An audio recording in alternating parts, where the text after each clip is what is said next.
Good news for the Coromandel as State Highway 25A reopens. The moment of truth for Finance Minister Nicola Willis, and Auckland Transport's costly plans for Blockhouse Bay. Atamarie, I'm Sherry Kinnear, and these are the latest New Zealand Herald headlines.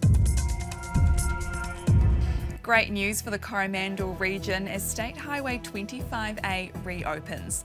The key route and its new bridge will open this morning after being out of action since it was devastated by Cyclone Gabrielle in January. The project's been highly praised for finishing 3 months early and under budget. Project Director Hugh Milliken says he's immensely proud. The team just fully got into this. The supply chain has just done everything they can to supply us the materials and everything that we needed.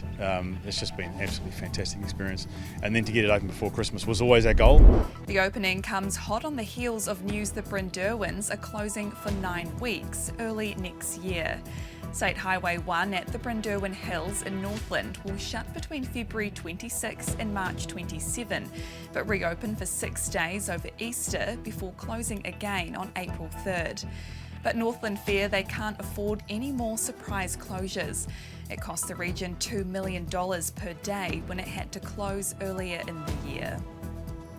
To political news, the Finance Minister says her mini-budget will demonstrate her government's decisiveness in undertaking what she's calling a fiscal repair job. Nicola Willis will release the document at 1 p.m. alongside Treasury's half-yearly economic and fiscal update. She's warning both documents may make for grim reading. Meanwhile, Chris Luxon's making a quick dash across the Tasman to Sydney for his first overseas trip as Prime Minister. He'll have talks with Australian Prime Minister Anthony Albanese, one of the first international leaders Luxon spoke to after winning the election. Luxon's purpose for the trip is to strengthen relationships with Australia, but there's not likely to be any significant announcements. The pair will meet before holding a joint press conference later today. And Auckland Transport's not ruling out spending up to $300,000 on a new pedestrian crossing in Blockhouse Bay. It follows a stern warning from Mayor Wayne Brown about the unjustifiable costs and a formal directive to AT to come up with cheaper alternatives for crossings. AT's proposing safety improvements in the Blockhouse Bay town centre that involves upgrading a pedestrian crossing, installing a new speed hump, a new bus layover area and addressing a roundabout for buses at a tricky intersection. And those are the latest New Zealand Herald headlines. For more news worth knowing, head to nzherald.co.nz. Kia pai te rā.